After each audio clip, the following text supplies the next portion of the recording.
Good morning, good afternoon, good evening, wherever you are in the world. I am Jen Sugarmeyer, your host of Mindset in the Morning, and it is Tuesday, the 17th of August, when we are going live. I want to thank you for tuning in. We are here Monday through Friday, 6 a.m. Central Standard Time, 5 days a week, talking about all things mindset. So first, I would love if you would subscribe to the channel, because we are here to really become intentional about our minds and our day, so that when we walk out of the house, or maybe you're working from home and you start your day, whatever that may look like, that you're showing up powerfully the way that you want to in your own world. And the truth is that the world can just take us by storm. It can. All we need to do is just turn on the news, and there is and that's exactly what we're talking about this week. We can turn on the news and there's something that has happened, and all of a sudden we're in a state of overwhelm. Maybe it's something that happens at work. Maybe it's something with your relationship or your family, or there is something that has triggered you to not be in your most powerful state. And as we talk about all the time on the show, our most powerful state is not when we're in fear or when we're frustrated or when we have anxiety, but rather when we have peace and clarity and we're calm. That's when we're in our most powerful state. So I want you to feel comfortable being able to navigate this world, which is completely crazy at times, and be able to do so with the confidence within yourself to be and show up as who you want to be. So that's what this show is all about. So I would appreciate if you would subscribe, because that helps the algorithm. I don't make the rules, I just follow them. But we're trying to not just have this as something you listen to and that sounds nice, but to make a movement of understanding the 6 inches in between our two ears and taking charge of them. So I talk about, is life happening to you? Are you happening to life? And I want you to happen to life. I want you to say, hey, these are the shots that are happening in my life. And whether that's, enhanced boundaries and communication and how you show up in your job, the job that you want, the life of your dreams, you can have it all. And it starts in the mind. Mindset is everything. So this week we're talking about crisis, and the impetus to talk about crisis is really what happened when I turned on the news. And in fact, my mother had told me on Sunday, she said, have you been tuned in to what's going on in Afghanistan? And the interesting thing there is that I spent a year in Kabul and in Bagram. So I was at the US Embassy in Kabul. I was also stationed at Bagram Air Force Base, which I believe is the biggest Air Force base in Afghanistan. I'm not certain of the numbers, but it's pretty large. And I was there for a year. So as I watch the news, there is certainly emotions that come along with that. And when we peel back where this all began 20 years ago, and by that I mean the United States going into Afghanistan, it started with September 11th. So backing up to that point in time, there certainly, anybody who was around who remembers exactly where they were, what they were doing, the feelings, the emotions, what was running through their mind. I was going to school in Arizona at the time, and I remember trying to call my cousin and I couldn't get a hold of her. She was living near DC, and there were things that were happening not just in New York, but in DC at the Pentagon as well. And she was down in, I think, Pentagon City is where she lived. And so I remember trying to get a hold of her and I couldn't get through, and then my parents. And so, it was a very tough time, probably for the world, certainly for the United States. And the world came together, and we entered, well, the United States entered into Afghanistan, and a lot of partners came with us, so a lot of allies. So there was a global impact. So the amount of money and lives and time has been pretty expansive in the last 20 years. And so to see the Taliban, who were in power 20 years ago, take power over again, that can trigger a lot of emotions within people, and rightfully so. So I want to talk today about communication, um, because it is, as we are dealing, and this isn't just for this situation in Afghanistan. This is any time that we are going through something. So a crisis in your world may look like something in your relationship, whether you're married or maybe you're dating someone, or maybe you're going through something with your children. Maybe you have a miscarriage, maybe you got pregnant and you didn't expect that, or maybe you get laid off from your job, or um, there's something, a death, or there's a fallout between your friends. I don't know what it may look like, but there are lots of things that are happening in our lives day to day that are situations that we need to deal with. And so being able to understand from a communication, just how to navigate that can help us move through these situations with more ease. So first and foremost, whatever you're feeling is valid. It's absolutely valid. And you may turn on the news, you may have a reaction that is different than someone else. And that doesn't mean that your feelings aren't validated. We all have different experiences in this life, and we create our own experiences. We own everything within us. And you may have known somebody that was in one of the twin towers that passed away. And so when you turned on the news and you saw what was happening in Afghanistan, that may have triggered something within you. You may not have known anyone. You may not have even paid attention to the news in the last 20 years. So when you heard about Afghanistan, maybe it didn't trigger anything within you, and that's perfectly valid as well. So wherever you are on the spectrum, whether it's something that's a bit, you have more emotion or you have less emotion, how you feel is valid. So acknowledging what you feel, I would say, is step one. So how you feel is valid. Secondly, I don't believe in bottling up what we have inside of us. I think that's where cancer occurs. Maybe cancer, I'll use air quotes there. So when we are not addressing something, it's like lighting a fire within us and then just covering it up. Well, the fire's still there. It's only growing. And so it's healthy for us to get out these emotions. And so first, it's getting honest with ourselves. How are we feeling? Not just suppressing everything inside of us, because I truly believe that it's going to grow and manifest into something else. I've said this on the show before, and when we have something that is in these states of suffering, fear, frustration, anxiety, resentment, I mean, there's tons of those. There are tons of them, states of suffering. And it's really anything that doesn't make you feel good. And I usually rattle off 6 or 7 of the same ones, but there are tons of emotions. So think of anything that doesn't make you feel good. And when we are in those states, our bodies are more at risk of something happening as a result: an ulcer, diabetes, blood pressure issues, heart disease, heart failure, ulcers. So there are things within our body, because we have this response to, maybe there's fear, and maybe there's this release of adrenaline and cortisol and things that are physically happening within our body as a response. So being able to address these, not only is it good for our mental well-being, but it's also good for our physical well-being, instead of kind of being a ticking time bomb and having the doctors tell you that you need to deal with it later. Deal with it now, so that it doesn't become something that your doctor is saying, hey, you know what, you've got this ulcer and we need to fix it, or you need to lay back on whatever it is food wise, because whatever the doctor may tell you.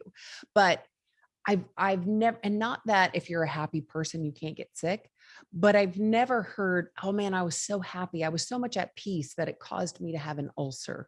I was never so much at peace that I had a high blood pressure. I was so much at peace that I had heart failure. Now, that doesn't mean that you might not have something that's growing within your body, and that's just maybe something genetically or whatnot. and you are predispositioned to be a happy person and at peace and all of that. But what really triggers these things within our body is when we are in these states of suffering. So we have to be aware of them. So we've got to get honest. If we just are shoving things under the rug and we say, no, everything is fine, it's fine, it's fine, it's fine. I don't know how many times I've said, no, it's fine, it's fine.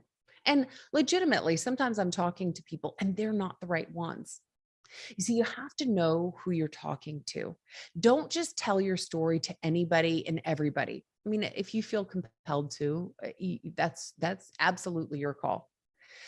I was watching something recently between Brene Brown, whom I have a huge respect for Brene Brown. She's done massive research. She's from the University of Houston. No, Texas State University. I can't remember. I think, anyway, I think, I can't remember now. She's from one of the Texas schools. Terrible. I should be rattling this off. And she's well known for her talk on vulnerability. I would absolutely recommend looking at Brene. She talks about shame and vulnerability and a lot of these topics that have come up. I think they've become more popular recently because we have a better understanding of them, and probably a lot because because of the work that she's done. And she was talking with Oprah, and she said, not everybody needs to know your shame story. And by shame, let's just define that as something that's going on. So not everyone needs to know about your divorce. So I've had people that I've known, and they were upset that I didn't tell them something. Maybe it came out later when it was more of an appropriate time to disclose. And the reason, first of all, I don't need to go tell my story to everyone. So I think of this one situation in particular, and I knew what I was going through. So I assessed the situation. I acknowledged my feelings. I knew where I stood. And I looked at my friends and I said, who can best support me on an emotional level? Who is not going to freak out? Because that's not what I need. I'm already in a little bit of an emotional state, and I need someone who is stable. So I had to look at my friends and say, who could provide that? And there were a couple that presented themselves, and I decided on one. And I had conversations with this individual, and it was just what I needed. She was able to provide the support for me as I went through this situation, as I went through and I was able to heal myself. I was then able to share with some others what had happened. Now, I would suggest that if you have someone that is adamantly, because there's at least one woman that comes to mind that was angry that I didn't share something with her. Oh, well, I guess you don't look at our friendship the way I look at our friendship. So that was her response to me. I would say, are those the individuals that are supporting you throughout your life? But that's a whole nother topic of discussion. This woman and I no longer need to have a friendship. We were clearly at two different pages. Your story, what you are going through, is for you to decide who you want to share it with. So just because there are people in your life, don't feel that anybody is the one that you should share it with. Acknowledge these things that are going on within you. Validate them. Tell yourself it's okay. It's okay for you to be feeling this. And talk with the right person. You certainly can deal with it yourself. I'm suggesting for you to at least consider talking to somebody that you trust, that is going to be able to support you emotionally in the way, emotionally or physically or whatever it is that you need, at the level that you need. And only you know what that situation is. And quite frankly, it might not be any of your friends. It might not be that closest person that you say, well, this is my bestie. Maybe it's not. Maybe it is somebody that's a professional, whether that be a life coach, whether that be a therapist, somebody that's an impartial third party. I can only imagine. I have a friend of mine who used to drive for Uber and Lyft. And he said, Jen, you would be amazed at the stories that I hear, because sometimes it's easier for us to talk to a complete stranger than it is for us to talk to somebody that we're close to. And that is just the truth. But I would encourage you to find that relationship with someone that on a very deep level, you're able to have these conversations and bring your story to and not be judged, but receive the true love and support. So that is maybe some homework to look at where you can find that person or who that person is. But if you don't have that person, that's not that there aren't people to talk to, because 100% there are. Maybe that's someone within your church, or your whichever religious affiliation you have. Maybe there's someone in that circle. Again, a life coach. There may be even 1-800 numbers, 1-800 I need help or something. I just made that up. But go out on the internet. There are tons of resources. And especially now that we're in a time of a virtual world, there are lots more resources that aren't just in your vicinity. You don't have to have a physical conversation with somebody face to face. You can talk to them over Zoom, you can talk to them over the phone, whatever it may be. I would highly encourage you to, whatever you are going through, share this with someone. So when you're going through a crisis, it's acknowledge that something is going on. Validate your feelings. It is okay. Don't suppress them and say, you shouldn't be feeling this way. You should be feeling that way, but it doesn't mean that you have to stay there. And that's the big difference. Just because you're angry on day one, you may be angry. Somebody may have done something very egregious, and that is harmful. I know people that, have committed suicide or been murdered or, passed away or what. I mean, these are some heavy feelings, and it's okay to feel how you feel in that very moment, but it doesn't mean that you have to stay there. And so that's why I say, this is where I'm at. This is where I want to be, because we always want to be working ourselves over into that state of peace, that clarity, where you're happy. That's where we want to be. So wherever you are now, we want to be over here. And how do we get there? Bottling it up, keeping it inside is not the way. So however you need to get that out, get it out into the world. Be strategic with whom you speak with.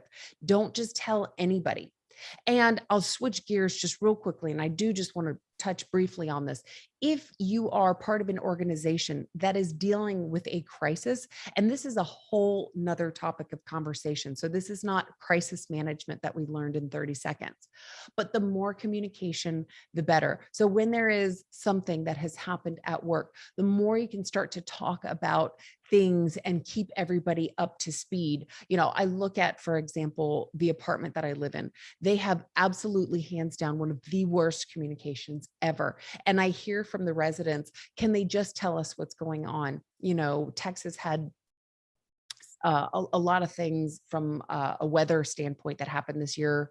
We went down to some freezing temperature. The buildings were just falling apart. They were flooding. I mean, it was just massive. And it would have been really helpful to have known a lot of things that were going on. During COVID, we had just about zero communication. We never knew what was open, what was closed. They just didn't tell anybody. They just closed things. So if you're part of an organization, that is a whole nother crisis management, but communication is key. So I hope today that you at least have been able to think about where communication falls in terms of a crisis. And it's so important to not only talk to yourself, but to also talk to others. And if you're part of an organization, that's to talk to multiples and allowing people to know what is going on. I would suggest that you go look online and find some resources for crisis management, how to handle those situations if you are part of an organization.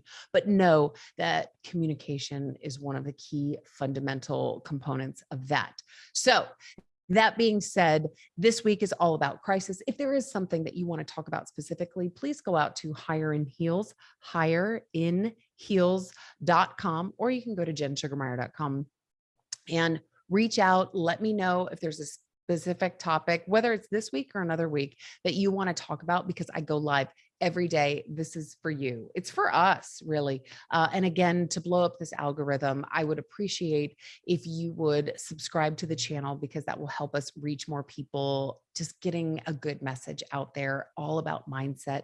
All the magic happens up here. So however you want to show up today, put that in your mind and show up as that person. You can be whoever you put your mind to. Just put it right here. Have that be your focus. Know where you are, know where you want to be, and you can get there. Know thyself. And that is where all of the power is. I believe the quote is, know thyself and you can win all battles. All right. I will see you here tomorrow, again, 6 a.m. Central Standard Time. Have a wonderful day. And if you need me, you know how to reach me.